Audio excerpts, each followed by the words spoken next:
What do you think happened to Bonnie and Twill from District 8?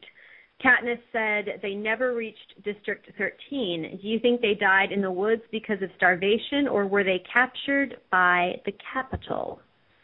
Adam, what do you think about B and T? I'm going to say they were captured by the Capitol. That's going to be my guess. I just think they seem like survivors to me, the types who would not have died of starvation. They would have found a way. I think they were probably stopped and met their unfortunate end through capital means. That's my final answer. Sorry. I know that is sad, but they died either way, so does it really matter which? It's probably better to die at the Capitol's hands than of starvation. That's a pretty awful way to go when you think about it.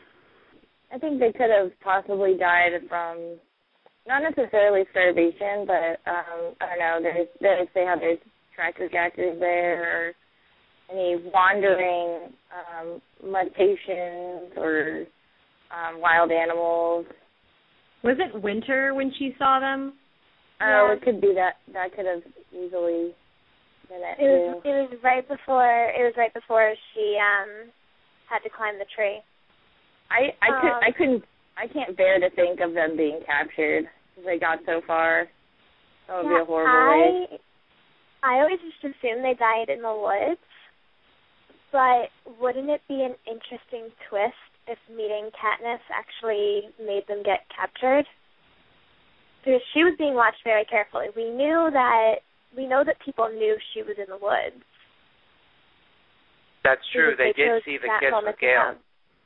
They saw the kiss, and that specific day, they weren't expecting her to make it back because they knew she was in the woods. So maybe some people knew that she met them, and they met their end. I'm kind of buying this possibility, actually.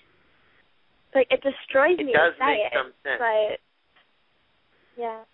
I don't know. Anyone have a way of disproving this theory? Or is it all speculation? Well, on the other hand, they probably would have used them against her. That's true. Although, I mean, you're right. It's hard to know what they're actually up to. And maybe they were seeing. Keep in mind too, though, when you say use them against her, maybe it wasn't President Snow specifically who did this. Maybe it was some peacekeepers or the like. I mean, I don't know. It's hard to say. The one thing I will say about Bonnie and Twill, and we were actually talking about this in the chat room a few minutes ago, I really, really hope they do make the movie more than anything else. So whether I highly doubt they're the mystery.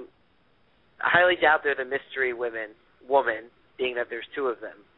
I don't know why you would have one and not the other, but I do think cutting Madge was obviously a tough break, but I think they're really important to the plot. And would be a really great moment in the film to have that scene play out. It could be 1-2 minutes tops. I think it'd be well worth it, but we'll see. If they actually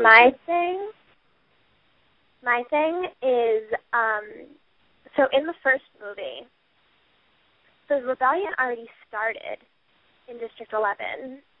So I feel like they might be a lot more open about the rebellion from the beginning of the movie, and there might not need to be this big reveal that there was in the book. That's true, because we are on a little bit of a different canon now from the film perspective. This is really interesting. I think, obviously, with the first Hunger Games, there was tremendous interest and intrigue about what will be in, what won't be in, how will they go about things. But I think in a different way, Catching Fire will carry the same level of intrigue as far as, and considering you have a new director, what will be kept over from the Gary Ross vision, and will Francis Lawrence try to continue that or go in a completely new direction? And we don't honestly know the answers to that right now. So that's something that I'm going to be really keeping an eye on the first time I watch the movie.